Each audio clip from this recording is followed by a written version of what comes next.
30,000 में gaming PC build, ये बात सुनकर ही हजम नहीं होती।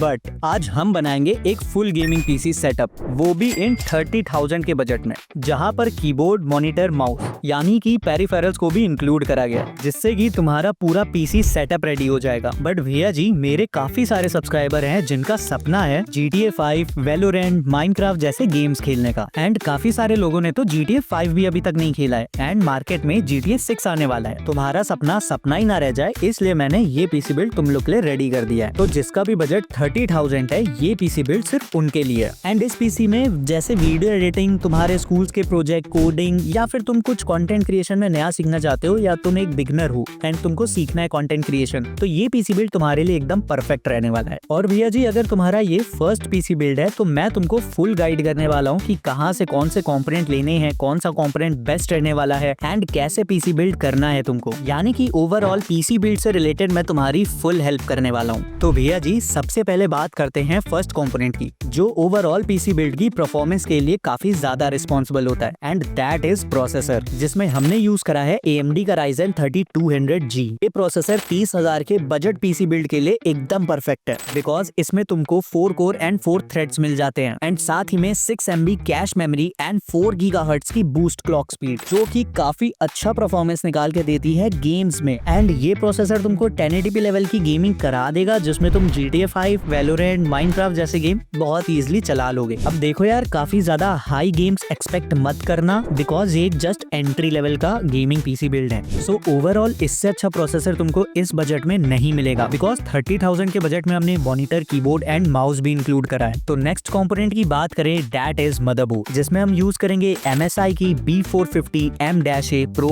Max motherboard. अब देखो, हमारे पास ऑलरेडी बजट काफी कम है, एंड इसी बजट में हमको एक बेस्ट मदरबोर्ड सेलेक्ट करनी है, जो कि काफी ज्यादा इंपॉर्टेंट है। मैं अपनी हर वीडियो में ये बताता हूँ। सो हमको एक ऐसी मदरबोर्ड सेलेक्ट करनी है जिसका VRM सेक्शन काफी ज्यादा अच्छा हो, और वो हमारे बजट में भी आ जाए। दैट्स व्हाई भैया जी, हमने MSI की मदरबोर्ड यूज करी है। इसमें तुमको 2 RAM स्लॉट्स मिल जाते हैं, जो कि 64 GB तक RAM सपोर्ट करते हैं, एंड यस, NVMe का भी एक स्लॉट अवेलेबल है। ओवरऑल मदरबोर्ड एंड प्रोसेसर का कॉम्बिनेशन एकदम जबरदस्त। नाउ अब बारी आती है हम लोग के नेक्स्ट कंपोनेंट की, एंड दैट इज रैम। देखो, रैम भी इंपॉर्टेंट कंपोनेंट होता है, बिकॉज महंगे से महंगे पीसी बिल्ड में अगर रैम कम पड़ जाती है तो वो पीसी भी लैग करने लगता है, एंड अभी के टाइम पर 16 GB रैम तो होना मस्ट है। That's why we use G-Skill की Ripjaws 88 GB की 2 स्टिक रैम, जो कि 3200 MHz की फ्रीक्वेंसी को सपोर्ट करती है। एंड देखो, ये एक हीट सिंक वाली रैम है, यानी कि इसमें तुमको परफॉर्मेंस तो बढ़िया मिलने ही वाली है, एंड परफॉर्मेंस को और भी ज्यादा बढ़ाने के लिए हमें स्टोरेज को भी सेलेक्ट करना होगा, जिसमें हम लोग एक NVMe SSD का यूज करेंगे। अब देखो, इस बजट में तुमको काफी लोग कहेंगे कि SSD पे कॉस्ट कटिंग कर लो और एक 256 GB की SSD बाय करो, तो मैं तुमको ऐसा बिल्कुल भी करने के लिए नहीं कहूंगा, बिकॉज तुमको 500 GB से नीचे की SSD तो बाय नहीं करनी है, बिकॉज तुम जो सॉफ्टवेयर्स एंड विंडोज अपने सिस्टम में इंस्टॉल करोगे वो डे बाय डे हैवी होते जाते हैं आफ्टर अपडेट्स के, एंड ऊपर से तुम उसमें अपने गेम्स एंड साथ में जो तुम्हारा डेटा है वो भी रखोगे, तो इतनी स्पेस तुम्हारे पास बचेगी नहीं। So that's why we use EVM की 512 GB की Gen 3 NVMe, जिसमें तुमको 3200 Mbps की रीड स्पीड मिल जाएगी, एंड साथ ही में 5 ईयर की वारंटी के साथ आती है। एंड भैया जी, ये NVMe इनफ है तुम्हारे विंडोज एंड डेटा को स्टोर करने के लिए। एंड देखो, काफी सारे लोग अभी तक शायद GPU के लिए रुके होंगे, बट मैं उन लोग को सीधा सा बताऊं, इस पीसी बिल्ड में हमने कोई भी GPU यूज नहीं करा है, बिकॉज 30,000 एक काफी कम अमाउंट होता है एक पीसी बिल्ड के लिए, एंड साथ में उसमें हमने कीबोर्ड, मॉनिटर, माउस भी ऐड कर दिया। एंड कुछ लोग अब कमेंट में लिखेंगे, भाई उसने तो ऐसा कर दिया है यार, 30,000 में एक GPU भी दिया है। तो देखो, मैं तुम्हारा बजट 30,000 बता के 50,000 नहीं ले जाने वाला हूँ। अगर मैंने 30,000 बोला है तो यही पीसी बिल्ड सेम 30,000 में ही बिल्ड होगा, एंड ये भी नहीं कि तुमको कोई सेकंड हैंड चीज बाय करनी है या सेकंड हैंड कंपोनेंट बाय करा, या तुमने कोई भी अपने कंपोनेंट के साथ कॉम्प्रोमाइज करा। जो भी कंपोनेंट बताए हैं एकदम जेन्युइन एंड न्यू कंपोनेंट बताए हैं, जिसको तुम डायरेक्टली परचेज कर सकते हो। सो कंपोनेंट के जितने भी बेस्ट बाय लिंक हैं वो सभी मैंने डिस्क्रिप्शन में डाल दिए हैं, तो वहां से जाके चेकआउट कर सकते हो। एंड नाउ भैया जी अब बढ़ते हैं हम लोग अपने नेक्स्ट कंपोनेंट की तरफ, पावर सप्लाई। सो हमने कोई जीपीयू यूज नहीं करा है, दैट्स व्हाई हमें कोई हैवी पावर सप्लाई की नीड बिल्कुल भी नहीं है। That's why we use anti sports की तरफ से आने वाली VS450L non modular power supply, जो कि एक 450 वॉट की पावर सप्लाई है। एंड देखो ये कोई हाई एंड पीसी बिल्ड नहीं है, सो इस वजह से एंटी स्पोर्ट का ये पावर सप्लाई इसके लिए इनफ है। एंड 450 वॉट का पावर सप्लाई तुम्हारे इस पीसी बिल्ड को इनफ पावर प्रोवाइड करा देगा। एंड बात करें लास्ट कंपोनेंट की, विच इज कैबिनेट। तो देखो यार, इस पीसी बिल्ड के लिए तुम कोई बहुत महंगा कैबिनेट मत बाय कर लेना, जैसे कि 4 या 5 हजार का, बिकॉज कुछ लोग एस्थेटिक के पीछे इतना ज्यादा भागते हैं कि उनके पीसी बिल्ड में क्या कॉन्फ़िगरेशन है उससे कोई मतलब नहीं, जस्ट उनको एक अच्छा लुक चाहिए ताकि वो शो ऑफ कर सकें। बट देखो, अब तुमको टीन का डब्बा भी नहीं खरीदना है, 2025 चल रहा है, तो उसके हिसाब से तुम एक डिसेंट सा गेमिंग कैबिनेट बाय कर सकते हो, अप्रॉक्स 2500 तक, उससे ऊपर मत जाना। तो इसमें हमने सेलेक्ट करा है जेब्रॉनिक्स का जेबक्रोनस कैबिनेट, जो कि ओवरऑल ब्लैक में आता है। एंड इसमें तुमको 4 RGB फैंस भी अवेलेबल मिल जाते हैं। एंड साथ ही में फ्रंट एंड साइड में ग्लास पैनल भी अवेलेबल है, जो इसको ऑल ब्लैक लुक देता है। एंड इस कैबिनेट को मैंने पर्सनली सामने से देखा है, सो ये कैबिनेट पूरा जेट ब्लैक है। बट भैया जी अब बढ़ते हैं हम लोग अपने कीबोर्ड, मॉनिटर एंड माउस यानी कि पेरिफेरल्स की तरफ। सो कीबोर्ड में हम लोग ने बाय करा है जेब्रॉनिक्स का transformer gaming keyboard and mouse combo, जो कि एकदम स्टडी बिल्ड एंड RGB के साथ आता है। एंड ये कॉम्बो तुमको एकदम गेमिंग वाली वाइब देगा, बिकॉज ये इतना ज्यादा फेमस है कि हर एक बजट गेमर्स के पास ये तुमको मिल जाएगा, जो कि वैल्यू फॉर मनी भी ऑफर करता है। एंड भैया जी अब सबसे लास्ट में आता है मॉनिटर। अब तुम्हें गेमिंग करनी है, उसके लिए एक बढ़िया रिफ्रेश रेट वाला मॉनिटर होना बहुत ही ज्यादा जरूरी है, जिसमें हम बाय करेंगे जेब्रॉनिक्स का A24 FHD मॉनिटर, बिकॉज ये 24 इंच का 100 हर्ट्ज का मॉनिटर है, जो एकदम स्लिम बेजल डिजाइन के साथ आता है, यानी कि कॉर्नर्स में तुमको बिल्कुल भी एजेस देखने को नहीं मिलने वाले हैं। एंड साथ ही में इनबिल्ट स्पीकर्स भी मिलने वाले हैं, यानी कि फुल छैया छैया। बट भैया जी इंपॉर्टेंट तो 100 हर्ट्ज का रिफ्रेश रेट ही है, बिकॉज गेमिंग एक्सपीरियंस में जो काफी अच्छा होता है। बट अच्छा तो हमारा सब्सक्राइब बटन भी है, तो जाओ और हिट करो, ताकि मिलते रहे हम लोग और भी ऐसी इन्फॉर्मेटिव एंड इंटरेस्टिंग वीडियो में। तब तक ले बाय बाय।